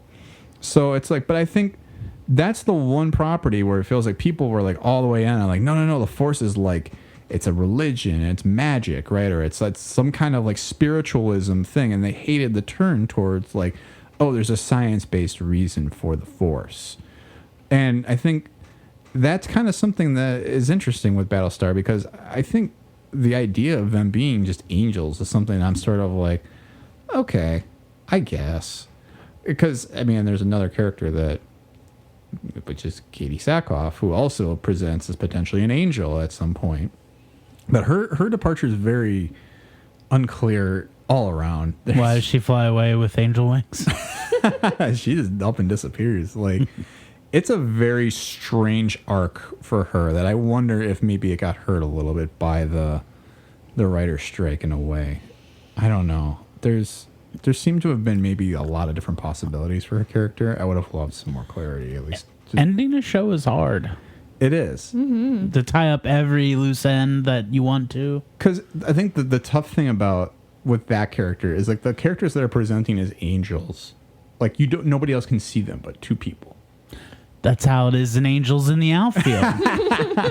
But then her character comes back, potentially presents as like an angel, but then they're running blood tests on her to prove that she's her. Or I guess they run it on the amulet or whatever, right? Or her. No, they run it on. She's fully corporeal. Yeah. Like, people are hugging her. People are talking to her. She's back. Like, it's very much like she disappears. They think she's dead. And then she comes back, and they run all these tests on her, and they do everything that kind of poke and prod her, and she's there, and she's fine. And yet, at the end of the show, she kind of up and vanishes, and it makes you wonder, well, was she an angel? And she might have been. But that is something that's kind of left unclear. So she's like Jesus in a way. She resurrects and then departs. Or to backdoor pilot for Touched by an Angel. A show my mom watched a lot of. That's also God, I possible. do remember that show. Should we do an episode on Touched by an Angel? I've never seen it. I'll be on the other end of the microphone here, just being like, yes, okay. I only watched the miniseries. I watched the first 2 episodes of Touched by an Angel. I didn't see any angel touching going on. But it's a very odd thing. I guess I'd be curious to read the Mormon religion and understand Jesus' role in that. I don't think she's meant to be like a direct analog to like Jesus Christ. Well, I'm talking Mormon Jesus. Well, he's just Jesus. Oh, I guess. It's not like Korean Jesus. Yeah, I mean, again, we also have to distinguish that the Mormon theology came from Glenn Larson creating the original Battlestar Galactica, whereas Ronald Moore, then built his show off of the back of that. Again, I grew up Catholic. I studied theology when I was in college for a bit, so it's difficult when I think you're using like the word angel and the word God, like, because the idea is that Battlestar Galactica is not in universe with us, or at least certainly not at the same time, right? As spoiler alert, as we find out, it's 150,000 years in the past of modern day Earth. Mm-hmm. So, and like monotheism doesn't exist for them. Like, they're not following like our religions that we have now, except for, again, a kind of polytheistic one. But anyway, so they're using words that exist in our world. So we have understandings of like God and angels and like religion and all of that. But we have to understand that when they're using it in their universe, it's not necessarily the same thing that we're talking about. Like, it's not like literal God and like literal angels and like all of this is just like one big Christian like show.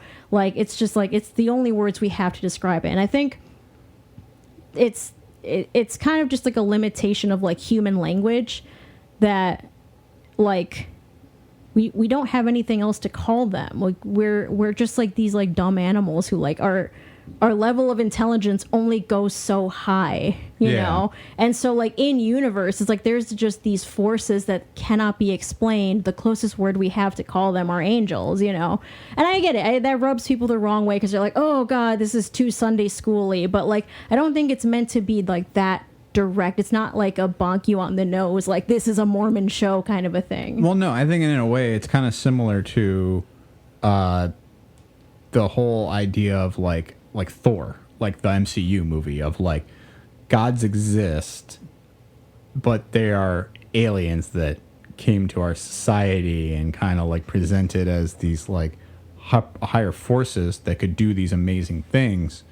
And I think Battlestar Galactica does it in a different way. We just watched the trailer for like the original series, and like the very first line is like, there's rumors that years ago humans came to Earth and touched like everything and impacted our society. It's like the whole people who think that like aliens built the pyramids, right? Like Racist. yes. But no one told me that. I had to figure that out recently, that all those ancient alien shows are just super racist. Because it's just like, oh, no, it couldn't have been the people there that built that. yeah. Brown people with engineering? No. Obviously aliens. Yes. Right. But I think it's playing off the concept, though, that like we were inspired, technology was inspired by an alien race coming down and impacting our society in some way. You see it in so many different things. So I think, and from that regard, I almost was like, well, I don't know that that ending bothers me. It's very odd how they got there, but it kind of makes sense. So I think, that's definitely something I don't know that I would change. I kind of like the way that ending presented. But what are some things that you could change? And Fred, maybe if you even have any coulda, woulda, shouldas of like things that you would like to explore about the show. No, I'll let Jasmine do a little thinking here. I'll just say, did they ever do anything with other sort of types of medium? I'm sure there was probably novels, were there video games and all that stuff. I could see some good strategy games or something, or card games even. Like Cylon Clue or something. Oh, that would be great. Right? Or like Werewolves Within, but Cylons Within. Oh my gosh. That actually would be really fun. That would be so fun. Like Find the Cylon? There's no reason you couldn't do a version of that. So we mentioned they did movies based on it, and they also had prequel and a sequel show. Was that right? Caprica was a prequel show that came out after Battlestar Galactica. And what was Blood and... That Blood and Chrome was a series of webisodes, I believe, that follows young William Adama. Oh, okay. Oh, wow. That's like his Pennyworth.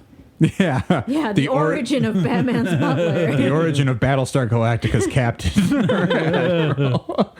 So they did a lot of books, some of which were written by Greg Larson. Glenn Larson. Why am I messing up everyone's names? Comic books. They did video games, some very old ones from 1978. Oh, wow. Those like Tiger Electronic type games.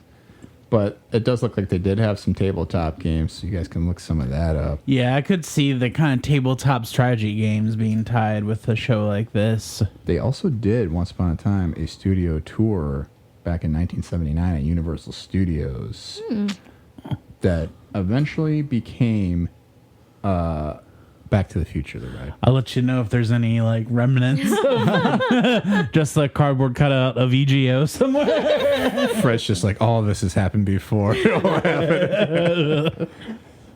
So, Jasmine, what about you for any coulda, woulda, shouldas? Yeah, it's tough because, I just finished a second rewatch of the show. And like I mentioned earlier, it's been over 10 years since I first watched the show, so really came at it looking at it from a different perspective and through different eyes. And I don't know that there's a whole lot I would change. I mean, there are certainly some episodes that maybe don't need to be there. The most infamous one that I think the Battlestar Galactica fandom is pretty unanimous in agreement on is the episode Black Market. That is the episode where Captain Lee Adama is investigating a black market that has appeared on one of the colonial ships. It sounds really interesting. It's not great, and it does not move the plot forward, and it introduces some like character inconsistencies and plot elements that are never brought up again. And it's just one of those instances where you can kind of tell that they needed to fill in the space for, a set number of episodes they've been ordered to do. And I would maybe just like go back and like edit that out, take that out. But it's so far and few between because there are other kind of standalone episodes that, like, sure, you could cut them out, but why would you? Like, just because they don't move the plot forward doesn't make them valuable. Black Market is not that kind of episode, however. It really does, I don't feel, adds anything to the story. So, I mean, it would just maybe be kind of like editing that. There is an interesting kind of fan theory that came up that has been discredited by the writers. I kind of enjoy it. And this also came up from some of the kind of writer inconsistencies that popped up. And look, for the most part, Battlestar Galactica is a really well-written show where like most of the ends were tied up by the time it got to the end. There were a few kind of mistakes. And one of them is that the Cylon models, because there's a limited number of models, they take on a limited number of forms, they were misnumbered. So we got to a point where we had seen models 1, 2, 3, 4, 5, 6, is Trisha Helfer, one of the most important, prominent ones. And then 8, who is playing, Sharon Valeri, Sharon Agathon, played by Grace Park. There's no number 7. And we didn't realize this until kind of later in the seasons. Like, we've never mentioned a 7. We've never seen a 7. Like, where is number 7? Because we know there's number 8. And so that got kind of plugged in with a couple of lines of dialogue, with the idea being that Cylon Model 1 became kind of jealous of the number 7s, believed them to be kind of more favored in the eyes of their creators, and so kind of poisoned their line. A theory that came up kind of as a way to explain that plot hole as well as, the whole question of like, well, what is Starbuck if she's not human? Was the idea that, there would be a single copy of that missing Cylon model, a number 7, who potentially would have escaped, made their way to Caprica or one of these other planets, but I think Caprica is the one that, he would have gone to, would have met Starbuck's mother, fell in love, married, had the child would have been Starbuck. And then the idea would be that Starbuck would be this human Cylon hybrid, which we see a hybrid in the show, but the idea might have been that like Starbuck would have been the first one. She was still very unstable, which would have kind of accounted for her drinking, her kind of being rowdy, kind of having those character traits, and her ability to then come back because Cylons have resurrection technology. So, she might have come back if she were part Cylon. And so there would have been that kind of explanation of like, oh, these missing characters and all these like ideas, like they're actually all tied together. Yeah. It's been discredited. The writers have outright said, nope, that's not the case. Like, Cylon Model 7 is not Kara's dad, which is kind of a bummer because it's like, if we came up with a good enough theory, I would just run with it. If I were the writer and I heard that theory, I'd be like, you know what? Sure, it's canon now. So that's just my kind of little like fangirl. Like, man, I wish that story would have at least like tied the things a little bit more together, even if it maybe weren't more satisfying, but still would have been kind of cool. That's not what I heard. What did you hear? I heard that 7, 8, 9.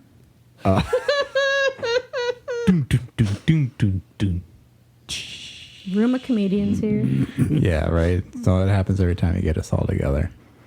Yeah, I mean, there's a lot further to go on talking about the lore of the Cylons to make that even make sense. Is the fact that there are like 13 Cylons that look like humans, and one you never see. So that's the one that's 7. But it's a very interesting thing that comes across in the series, and I think that is one thing that I maybe would have been like, oh, it would have been great if they knew early on who they wanted to be, these Cylons, so that they could have maybe like planted a few more seeds. Like, you could tell there was like 1 or 2 of them that they were like, yep, we definitely want that one to end up being one of these guys at the end. But there's one that is just a very sort of like odd choice. She's sort of like an aide that comes in for the president, sort of late on, and it almost feels like it's because there was contractual issues with the previous person who felt filled that role that they had to get rid of that actor, so they replaced him because it's kind of like they were setting him up to be that. Yeah, there's the idea of the kind of final 5 Cylons who are like the creators of the entire like Cylon line, and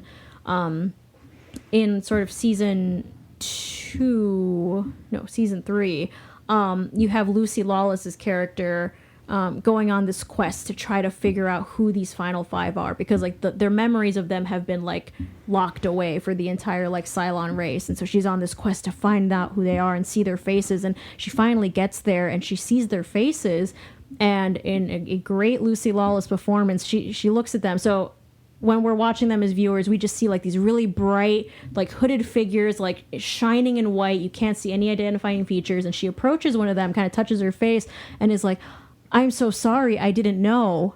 And you're like, oh man, like whose face did she see that she would have to apologize? Because she's like, oh shoot, I didn't realize you were my creator. And so you get this question of like, who did she see? Who did she see? And you're like racking your brain of like, was there a character she harmed? Like, did she say something to a character? And then the reveal is made and you're like, did she interact with these characters? Like, you're kind of like, oh, okay. And so it's kind of like, the way that was explained was like, oh, well, she recognized all of them and was kind of making like a blanket apology. But it's like, no, when you filmed that scene, like she was having a one-on-one with that person, but you didn't know who that person was. Yeah. And then when you filled in the characters, it's like, I can't tell who that was supposed to be. And that's kind of a bummer of the writing it as you're going and not having that planned out ahead of time. It would be like filming Harry Potter and like needing to justify like why you need Ginny to be an important character or no. I'm making an actual commentary about Harry Potter. I know. Or like, oh, Lavender Brown is a character we need to introduce in movie 6 now, or Cedric's a character we need to introduce in movie 4. You know, it's like, it's that type of stuff where it's like when you start making it before you know the end game, you sort of write yourself into holes. It's like, Lavender Brown, like best friend of everyone from book 1. Don't you remember? Yes. Of course Ron would be into her. She's been here the whole time. Right. So, I mean, that's kind of some of that stuff. I think they made it work, but it was definitely sort of like when you get the reveal, you're like, huh, okay. Some interesting choices. The overarching kind of story of Battlestar Galactica, and again, kind of like the fact that it's so like character driven, I think makes it all worth the while, because it's like at the end of the day, it's about the people more than the plot. But you still want that plot to be kind of airtight, you know? Yeah, like you still like, because those actors are putting in such good performances. Like I think that Lucy Lawless line is like one of my favorite scenes of all time, because she just delivers it so well, and you're like, oh my god, like the sheer like remorse and regret that is coming through when she realizes her mistake, only for it to be like, we didn't know. Yeah, like, right. Dang. As we're getting to the end of this podcast, let's get to our favorite segment, the power rankings. Now, for me, this was something that I'm still trying to figure out. I only watched the first 2 episodes, so I'm just going to say TBD. Maybe I'll update one day on episode and be like, hey, you know what? These are my 3 people. Because as of now, I'm just going to say Edward James Olmos, Katie Sackhoff, and the nice robot lady. Trisha Helfer. Yeah, but I don't want those to be my answer. I want to give it a few episodes and come back. So that's me. What about you, Jasmine? Why don't you tell us your power rankings? My power rankings. Top 3 performances. Well, I think you mentioned kind of the big greats. Edward James Olmos, Trisha Helfer, Katie Sackhoff. They really carry the show. I think an underrated performer, an underrated character, is the character of Anastasia Duala, or Dee, played by Candace McClure. She is just this very kind of like steady soldier, loyal to Adama, great at her job, really has this this hope in finding Earth. Actually, at one point when Adama's kind of losing his own faith of finding the planet, she's the one who's like, hey, like, we believe in you. You told us we were going to do this. Now make it happen. And so she's like this really great force, just this like really kind soul that I think is just played very, very well. She comes to a really tragic ending, which, again, on my first watch, I was like, whoa, why would that happen? So, like, spoiler alert, when the colonials and the Cylons in an alliance think they're about to find, their homeland, they're about to find Earth, they find a version of Earth that ends up being a nuclear wasteland. And all of the hopes and dreams that they've pinned on this they dissipate in that moment. And Dee, she goes down to the planet's surface along with all these characters, and is just kind of like rifling through, and she finds like a set of jacks, like the kid's toy, in the beach, and you just kind of see how this breaks her, because you just kind of realize, like, oh my god, like a child died here. I mean, everyone died on this planet, but like that's what really kind of like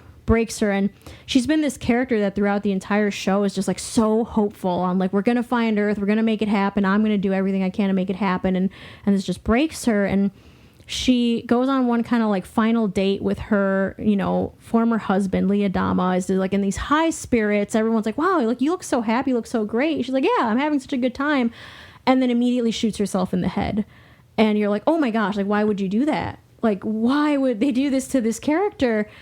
But you kind of realize, like, at some point, like, this traumatic journey of like losing your home, being in a constant war, thinking you've come to the end, and then it's just nothing, is going to break people. And it breaks down this loyal soldier and this all around good person. And, she's suffered other losses throughout the show. And so this is kind of like the one that really just breaks her back at the end. And so I think that's just like, she's a very just kind of constant character, at times kind of pushed into the background when I think she could have been really elevated a little bit more.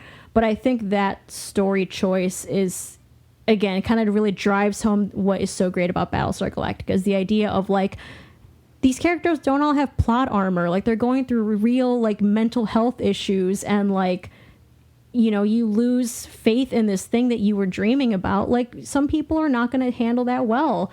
So she drives that point really well.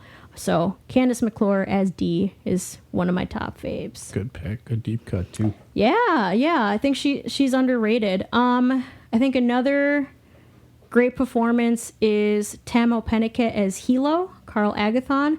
Again, he was kind of the red shirt we talked about that was supposed to die in the miniseries. Was like, okay, Baltar, take my seat, bye. And then they brought him back, and I think for really good reason. He is, to me, the sort of like moral center of the show.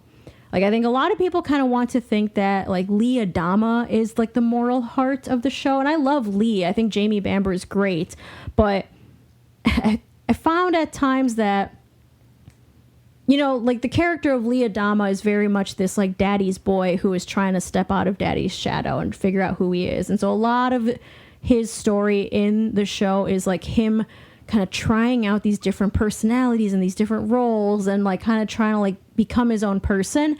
And Hilo already is that person, like he is very set on who he is. But he's not stubborn. He's willing to learn. I mean, he falls in love with Sharon, who we find out is a Cylon, and he has to go through the process of realizing that Cylons look like humans, 1, and he's fallen in love with 1, 2, and he has impregnated her, 3. So now he's about to have a child with this person who he thought was, his friend and someone he cared about, and now is the enemy. It's a triple demic. It's a triple demic. New on the menu. The turducken? It could be a turducken.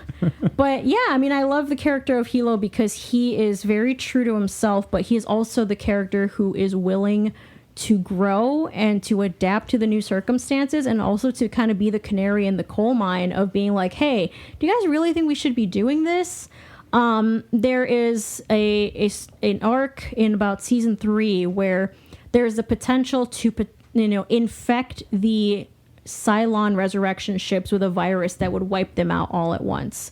So it would basically be committing genocide. I would be committing genocide, and Hilo very much calls this out. Where everyone else is seeing it as this like tactical strategy, he's like, you guys, like, that's what they did to us, and now you want to do it back to them. How does that make us any better? Right. And of course he's got a stake in it because he has, a Cylon wife and a half Cylon child, but he really is that voice of reason that is like, we are human beings and we're supposed to be better and we're supposed to prove that we're better, and this is not that.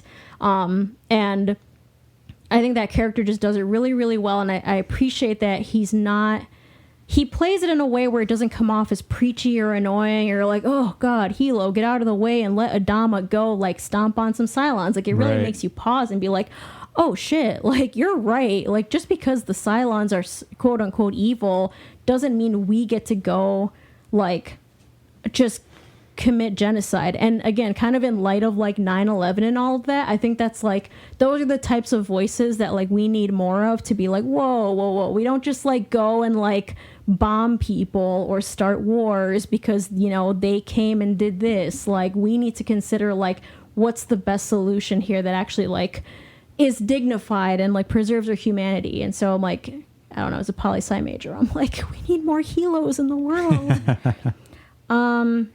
And man, rule of threes here. Got to pick a third performance. You know, I will go for a bigger name because I don't think we've praised him enough. Is James Callis as Gaius Baltar. In the 1978 series, Dr. Baltar is a straight up kind of like mustache twirling villain. Mm-hmm. He sells out humanity to the Cylons because he'll be protected. And that's that. That's as much as I know. And in the 2004 series, he's a much more nuanced character. Like, he still betrays humanity by handing over like the coats to the defense mainframe to the Cylons, but he does it because he wants to get laid. You know, like, he's not doing it like any red-blooded male. You know, he's not doing it because he's like this like mwahaha evil villain. It's like he's being seduced by a very beautiful woman, you know, which is the Caprica 6, and he's like, oh, I've got all this power, this status, this prestige, like, I could give you the codes, why not? And so he's very nuanced in that way. He's very torn on a lot of things, and it takes him a long time, but he starts to kind of realize the error of his ways, and I think by the time we get to the end of the show, he is a fully redeemed character. And I think he plays it so well. I mean, he just has such a range of emotions where at times you're like, wow, this guy is just like off his rocker. Like, why would anyone listen to him? And then you're like, oh my God, this guy is the most inspiring person on the fleet. Like, of course I would listen to him. And he just plays all those ranges so well. And so I think that is a really great performance as well. Yeah, he can be a good snake oil salesman, but also a good, very sympathetic character. He sounds like he's got kind of like the Jamie Lannister thing going, where he like, that's a great. He does like a horrible thing in the first, because, you know, I only saw him be horny and screw everyone over. I didn't get to see like how he could get redeemed, but yeah, it totally feels like a Jamie Lannister thing where it's like, wow, look at this piece of shit, and you're like, don't talk about him like that. You know?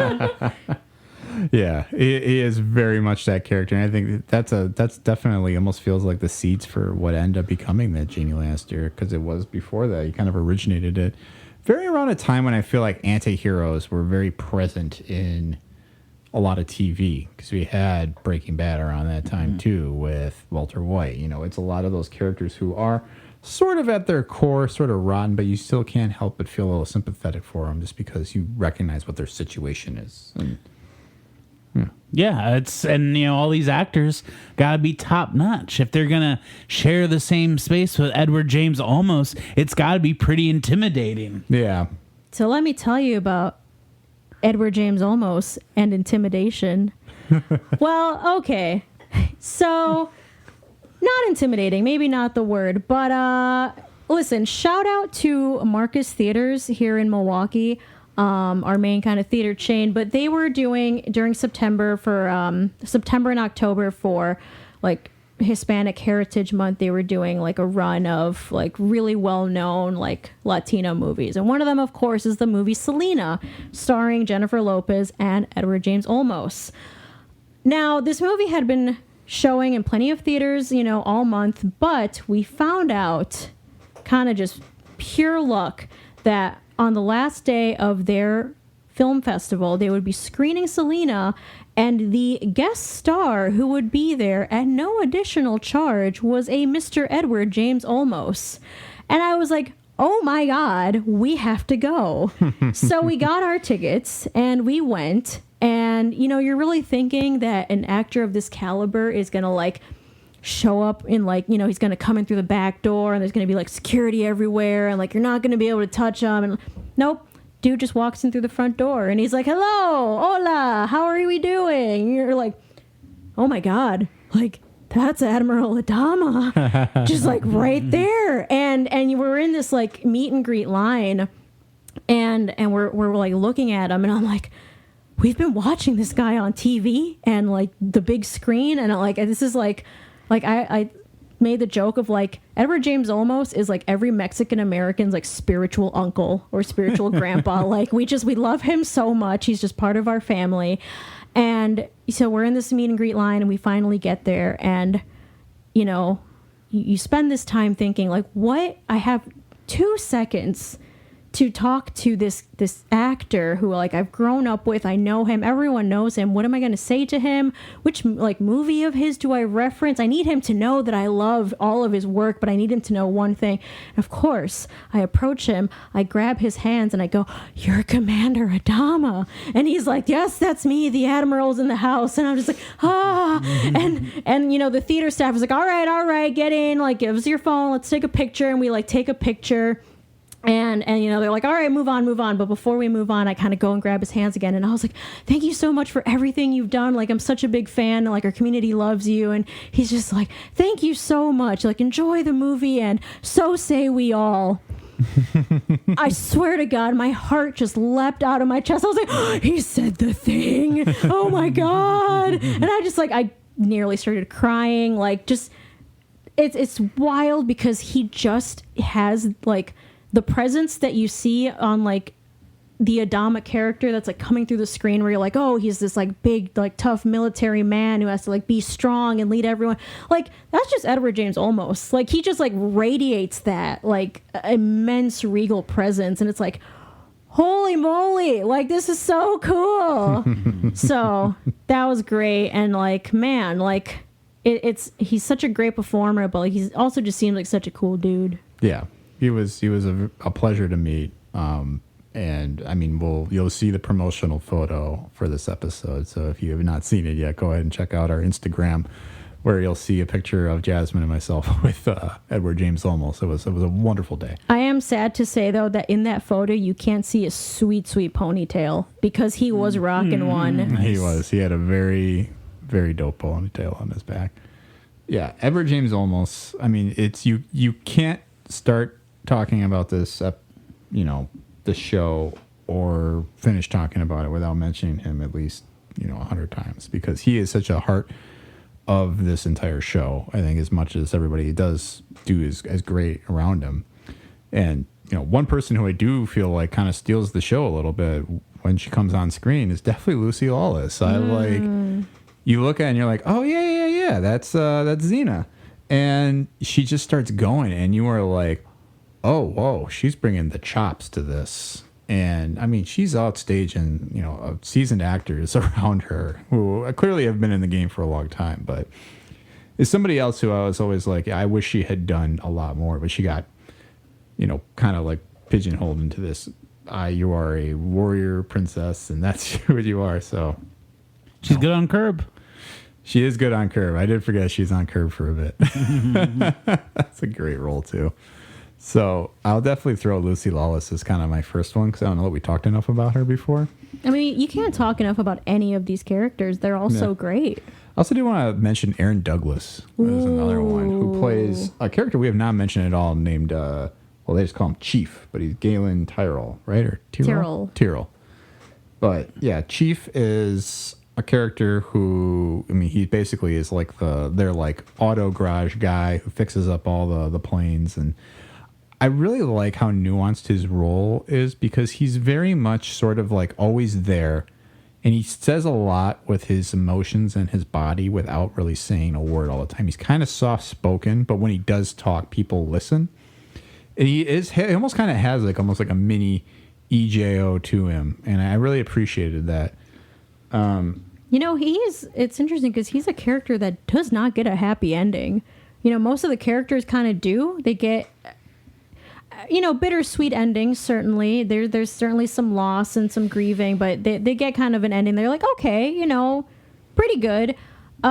Chief does not. Chief gets rocked pretty hard by the events of the show, and it never stops. And by the time we get to the end, he is done, and that is the end of him. And it's heartbreaking to watch, but also kind of reminds you, like, hey, not everyone gets a happy ending. Yeah. Like, some people just get the rough end of it over and over and over, and like they just become shells of themselves. And he plays it really well, but it's a rough ending for such a beloved character. Yeah, for sure. And I think he played it well, though, the whole way. I'll second your pick, though, too, of James Callis. I really enjoyed the character of Gaius Baltar. I felt like he is the exact kind of like I said, kind of like that snake. He's that Jaime Lannister that it's like, oh, he's such a snake, but you just can't help it. It's like every time he's on the screen, you're like, what's this guy going to do now? I got to find out. And I think he did it well. And he was great in that Portlandia sketch when they brought him and Edward James Olmos and, what's his name? Ronald D. Moore. Mm-hmm. And yeah, it's very fun that the actors, it seems like, are having a lot of fun with the show well after it's been completed. And they're doing their con circulations just like every member of Star Trek and Star Wars and Xena and everybody else who lives off these shows forever and ever, So it's truly a staple. And I think, for the people who have not watched it, I definitely would encourage you to go out and find it, because I think it's on Peacock right now. Sure, it'll be on something else later, but yeah. I'm pretty sure the showrunner now is doing that For All Mankind show. I believe you're right. I think you're right. And I have heard a lot of great stuff about that. If that's not my thing, but the setup for where it's like each season is a different decade of space. Oh, wow. Kind of like, so they do like, 60s, 70s, 80s, I believe. So you would say it's like The Crown... ... in space. in space. Fantastic. Well, so I think that brings us to the end of our episode here today. Somehow our journey already has come back to Earth, if you will. It's happened before and it will happen again, you guys. I feel like that's just the circle here. But before we leave, let's see if we have anything that we want to plug. Fred, would you like to begin? I'm just going to plug the podcast. Listen to our podcast. Tell a friend. Wonderful. Jasmine, anything you would like to plug? Yeah, so in my research for this episode, I was curious to see what kind of the actors from Battlestar Galactica have gotten up to in the years since. Came across some kind of unfortunate news. The actor who plays Colonel Saltai, Michael Hogan, who we mentioned earlier on this episode, suffered a pretty devastating fall in 2020 that left him partially paralyzed, pretty bad head injury. He is alive, he is recovering, but it sounds like he probably won't ever act again and is going to kind of be in recovery. I did find that there is an active GoFundMe that is raising funds for him. It's been going on for a few years.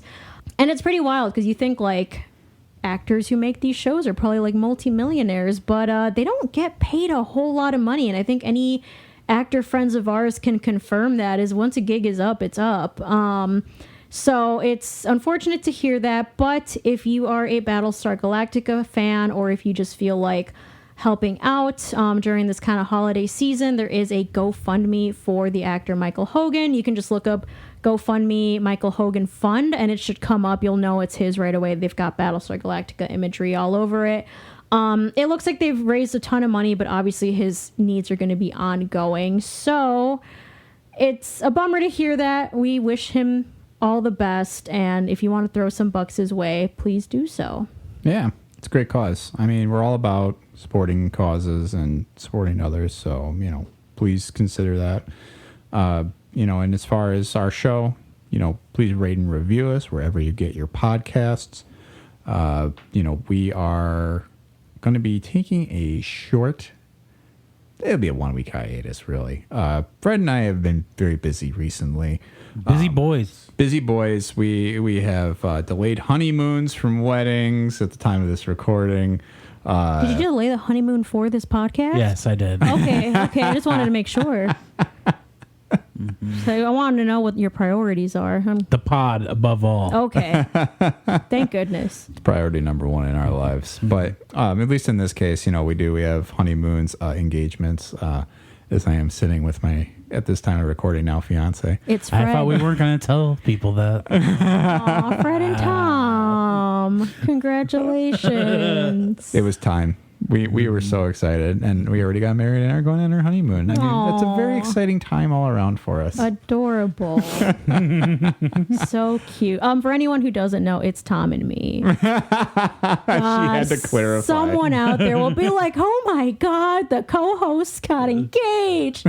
God, I wish. We'll be starting our State of the Franchise registry.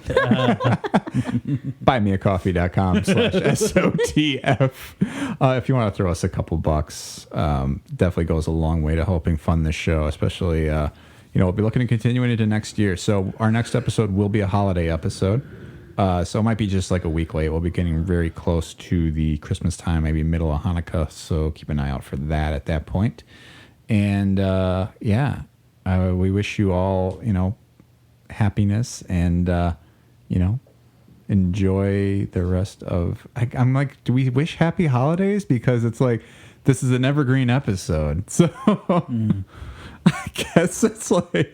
It's fine. Time exists. People understand. What about Happy Life Day? Happy Life Day, one and all. And if you see a person that looks like another person, they might be a Cylon. Question everything. Well, I'm going to leave it right there. I really don't have anything else to add on top of that. Thanks for listening. We'll see you next time. Why? So say we all.